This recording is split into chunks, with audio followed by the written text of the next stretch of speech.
Hi guys, I'm putting this video out there basically for Granny. I wanted to show him something that I'm talking about. But some of you may or may not find this interesting. If you're not interested in any solutions at Bighorn, you probably won't find it interesting at all. But I wanted to point out a couple of things here to Granny, and I think you guys will find it interesting too. And most of this, like I said, I've already discussed in the past, probably close to almost 100% of this, but I want to go over a couple things. So here I am in my digital copy of The Thrill of the Chase. I made this myself by doing OCR on pictures that I took of the book. Okay, and I did it so that I could search for phrases and so on and so forth. I'm not the only one that did that. So, but anyway, in the book, and I've discussed this before because I believe that the first stanza in the poem is referring to the memoir. And I believe he wants you to use the memoir to pick up these hints. So I believe that the first hint is right where the asterisk is, and he kind of tells you that. Okay, this is on page 15, at the end of important literature, where he's got that poem that ends in an asterisk. So basically, I'm not going to go through the whole thing, but if you read the end, he says, sooner or later, each one of us will be nothing but leftovers of history or an asterisk in a book that was never written. So now I sit here past midnight beside my juniper fire, reflecting back to the year when my awareness took its first few steps. Remember, the year when my awareness took my first few steps. So if we search for the word awareness, the very next place that you're going to find it is jumpstarting a learning curve. And ignore the formatting here. I tried to make sure that I had line breaks the same place it does in the book, just for something else that I was working on. But all the page numbers are right, and none of the text has been modified. Now, I believe before, like I said, this is the only place that Forrest Fenn is alone in the book. And by that, I mean the name, Forrest Fenn. The only place you will find that in the book is right here on page 23. And you'll find it in the copyright, of course, and also on the title of the book, obviously. But if you look at this, he surrounds it with the string, my name. Okay. He says, it was there. Now we're talking about 1943. In 1943, I started the seventh grade in junior high school where my father was newly appointed principal. It was there that my life really began. But for the first 10 years, I figured if it weren't for my name, I wouldn't have anything at all. So when he was 13, the only thing he had treasured wise was his name, right? Then when I became a teenager, things just got worse, blah, blah, blah. So, but the point is, he has my name. And then down here, we have my name again. And if you look at the end, he has it sandwiched with my name again. And he said there, no matter what I lacked, lost bad grades and all, they couldn't take away my name. All right. So now he said, if it wasn't for the first 10 years. So if we add 10 years to 1943, we end up at 1953. So what happened in 1953? Well, a couple things happened. First, Forrest Fenn married Peggy in 1953. Forrest Fenn became an official pilot in the U.S. Air Force in 1953. Kismet, the musical play, was released in 1953. Dizzy Dean was inducted into the Hall of Fame in 1953. All right. Now, a while back, I did a video that showed a solve that ends up in the Bighorns, but it doesn't use try to wheel. And I did that on purpose in 2020 because I wanted to show Sam that you could make this solve work even without try the wheel. I believe that the try to wheel hit was there on purpose, and I'll show you why in a second. That's the main reason why I'm making this video. So the first time we see awareness, and the only other time we see awareness right after where I just showed you in at the end of important literature is in jumpstarting a learning curve. So he's talking about Miss Ford down here. He's talking about sitting in the back of the room, and he mentions what he did in the class. Okay, what he said to Miss Ford, right? And then right after that, he said I said it to her as gently as I could and quickly crossed my legs.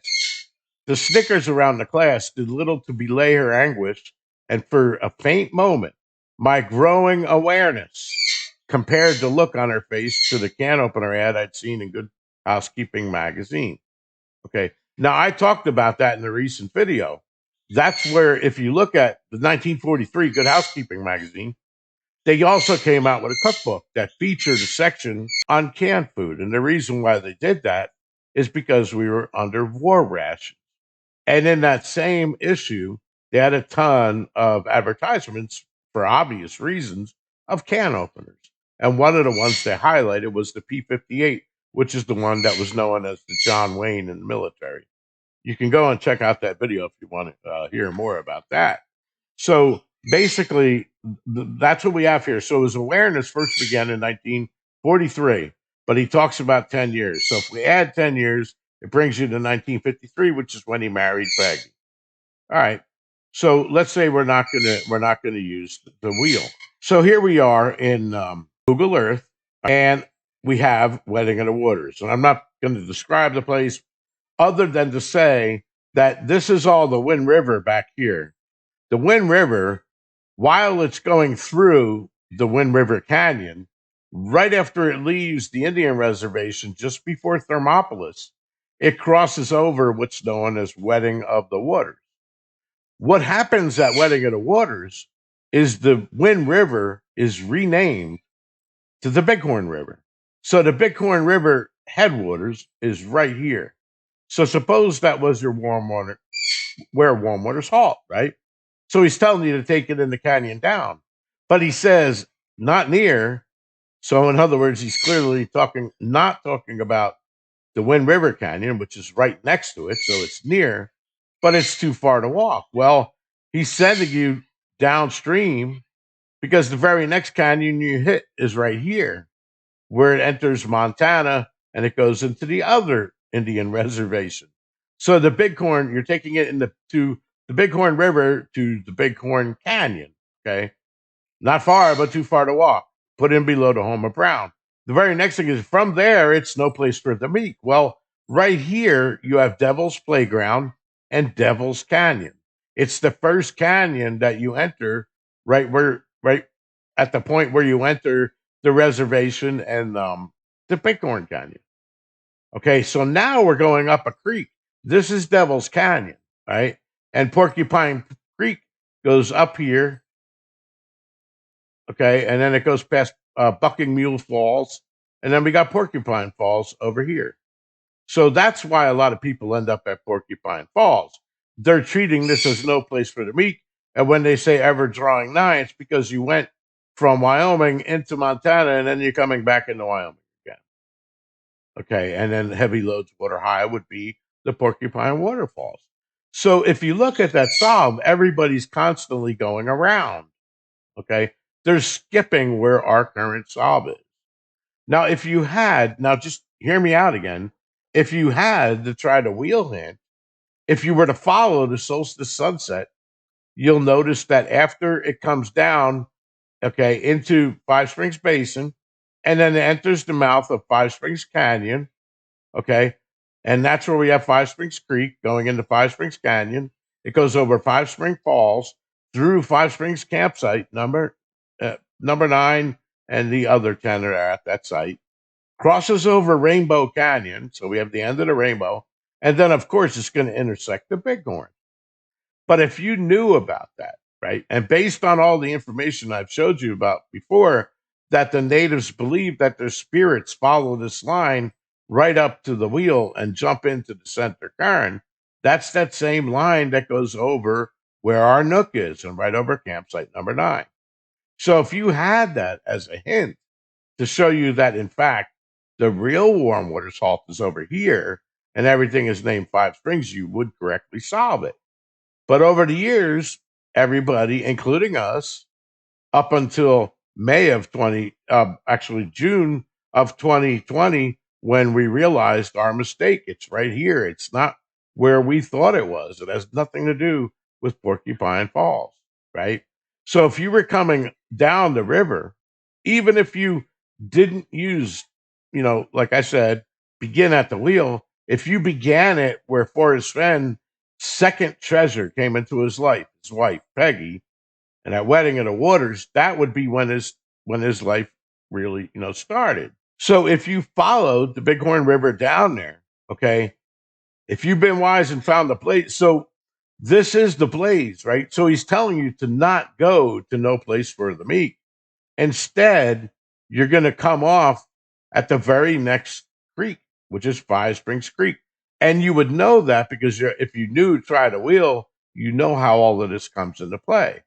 So you're going up this creek, not Porcupine Creek. You're going up this creek to Heavy Loads and Water High to that waterfall. Okay. And that's how our solve ended up being born. Now, I want to preface this by saying that Sam Smith was here in 2013/2014. I don't remember exactly when, but that's when he was here. Unfortunately, he passed away now, so I can't ask him any other questions other than what I already know. Now, in 2014, that was the first time Forrest Fenn said, when he was asked who was the closest, he said it was a man, okay? And he was with a female. Now, I just want to let you know that when Sam went here, he was with his wife, and Forrest Fenn knew that. He was just sending, information to Forrest like everybody else does in the chase. Hey, I'm heading to my wheel sob and going to Porcupine Falls and so on and so forth. So that was 2014. Like I said, everybody assumes that it was Stephanie. No, she's not a man. And then they assume, well, it was Dal and Cynthia. No, it wasn't Dal and Cynthia. It was actually Sam and his wife, in my opinion. And I could kind of confirm that if you go back and look at my Matman 51 video. Matman 51, okay, well, the first thing that happened in 2013, right when Chase Chat was first formed, okay, that is when Sam met this El Jefe guy. And El Jefe stands for the boss, the chief, okay, the main man, right? So El Jefe is the one that told him how to uncover Try the Wheel. But he didn't tell him, like, he didn't explain why you chose certain words. He left that up to Sam. He didn't tell him anything beyond that, right? He didn't tell him how to go. The only thing he told him is that, yeah, I ended up going up, the Bighorn River, down the Bighorn River, down to Devil's Canyon, ended up in Porcupine Falls. Unfortunately, that's when Sam biased himself into Porcupine Falls and wasted all that time thinking that it was up here. But he's not the only one. Many, many people looked here. Okay. So yeah, Matman. Okay, so right after El Jefe told that to Sam, 2 days later, he's just gone. He stopped replying to Sam. He was just gone. He didn't return any emails. Okay. We do know an alias that he gave us, his name. It's probably fake, and I'm not going to tell anybody what it is because I don't want people to come around and say, "Oh yeah, I was El Jefe." Well, if you were, tell me what that name was, because the only two people around that knew that name was Sam Smith and myself. Sam did not tell anybody that name prior to me. In fact, he didn't even tell me it until 2020. Okay, after I found out he was basically on his deathbed. So right after El Jefe disappears, Matman 51 is created on Chase Chat. Now, I didn't know anything about this back then, but in 2018 and 2019, when I started doing research, I wrote some scripts that would run on the internet, and they would basically search Chase Chat and Dow's, kind of crawl it and look for certain keywords that I was looking for. And I noticed that when I was looking for things, I kept on seeing Matman 51, Matman 51. So I went to Chase Chat and I looked at Matman 51's profile. He had about maybe 50 posts. I don't remember. I looked at everything he posted. Sure enough, the attitude and the way the guy talked, it reminded me of Forrest Fenn, right? And he never gave the answers to any clues. He never posted any messages saying, "Oh, I'm the solver." He just posted, "I've been hunting treasure for 51 years. That's why they call me Matman 51." He said that he was from Denver, I believe. Um, you know, typical, and nobody even had a hint that it might be Forrest. As a matter of fact, I think he almost got banned from Chase Chat as Matman. So anyway, but he's posting all this stuff, and He's leaving little things that I found hints that were odd. And I'm not saying he was speaking to me because I never even posted on Chase Chat, but I just started putting the two together. He also posted once or twice on Dow's. And I did a video on that. Just look for Mattman51, and I show every single post that I found of him. Because what I noticed was I looked at Chase Chat in 2018 or 2019. I don't remember. I say it in the video, but I noticed that Mattman didn't log in for 1 year to Chase Chat. 1 year. So I emailed Forrest Fenn and I said, "Hey, how's it going, Mattman51?" I said, "I know it's you, right?" I said, "I could just tell." And I put, grinned and I giggled in the post. I'm like, "How's it going, Mattman51?" Now keep in mind, everything I'm telling you, about to tell you happened within 10 minutes. So I send the email to Forrest Fenn. Of course, he didn't reply to that. But 5 minutes later, now think about this for a minute. The person would have to have been hacking Forrest Fenn's email right then and there at that time. So 5 minutes after my email, Batman51 logs into Chase Chat for the first time in a year. Then he makes a post, and in the post, he said something silly that really had not much meaning, but he's like, "Yeah, summer solstice is coming up soon," because it was May and summer solstice is in June. That's usually when Forrest Fenn would always open a Chase. And then that's all he wrote. So in other words, it wasn't it wasn't any hints. And like I said, there was no hints anywhere really in the map. Well, kind of indirectly there were in the Mapman posts on Chase Chat. He was just putting it out there in the general public. He wasn't targeting anybody specifically, except for one person, and that was Sam Smith. Okay. He was always following, like he asked Sam Smith multiple times, "So, still looking at your place?" And now remember, he knew that it was at the wheel. Everybody used to laugh at Sam because they're like, "There's no water at the wheel. How can it be where warm water salt?" Blah blah blah, and they basically wrote him off. They wouldn't do it. But this guy kept asking him, and he goes, "Well, Forrest Fenn," and they mentioned something about what Forrest Fenn had said that nobody to date in 2014 has sent a complete solve to Forrest Fenn. So do you still believe that you have the first few clues right? This is what Mattman asked Sam. And Sam goes, "Yes, I absolutely believe that the wheel is involved, and this is where my warm water salt. Period. End of story." And he goes, "But I just don't have the ending correct yet." So anyway, Mattman logs in for the first time. 5 minutes later in a year, makes that post about the solstice. I immediately reply to Forrest Fenn again. This is like now we're 10 minutes in, and I said, "Hey, welcome back, Mac-Man. Welcome back, Mac-Man 51, And right after I did that, I go and I look in Chase Chat, refresh it, because I'm ready to go and start copying every single post that Mac-Man made. While I'm doing that, the post that he just made about the solstice gets deleted. So in other words, he's like confirming, "Okay, you seen it, it's me. Yep, I'm gonna get rid of the evidence." So he gets rid of that. I go back on the Chase Chat later, and I notice that Mattman's logged in again. Now, when I keep telling you this, if you went to a user's name on Chase Chat, it would have a green dot when they were logged in. So he had a green dot next to his name. I knew he was there. And as I was copying his posts, he started deleting them.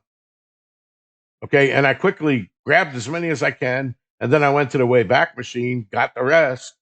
And sure enough, by the time the night was over, every single post that could possibly be deleted by Mattman was gone.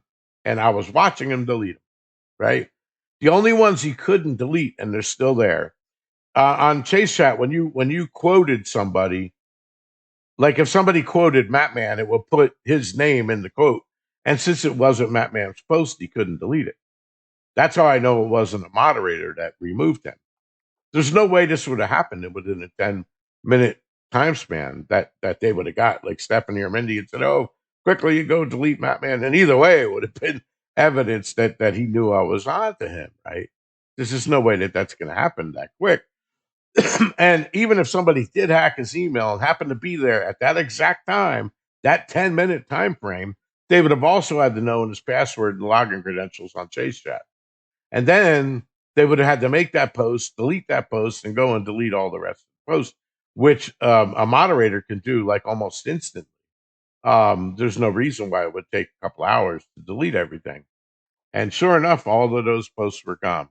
So yeah, I believe El Jefe was Forrest Fenn, and I believe he did everything out in the public on Chase Chat because he realized that in 2013, early 2013, people still weren't figuring things out.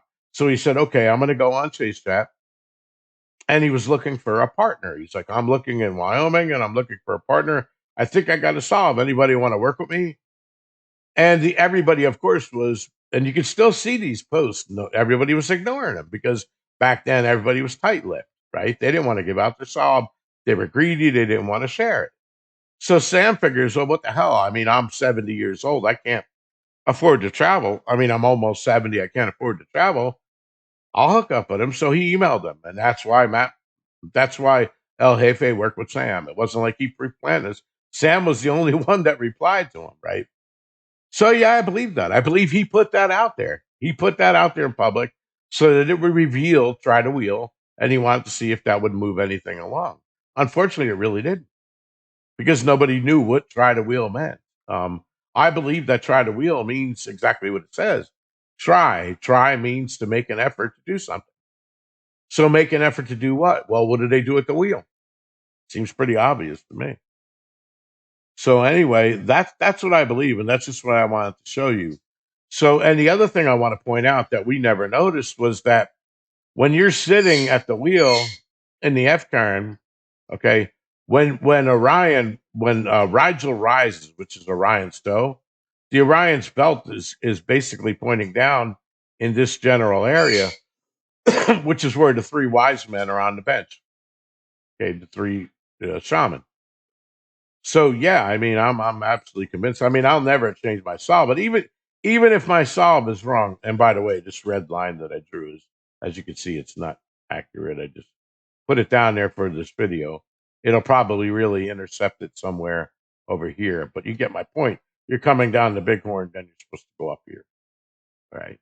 Because the wheel is guiding you. The wheel is drawing you to it, just as exactly like it draws the spirits to it.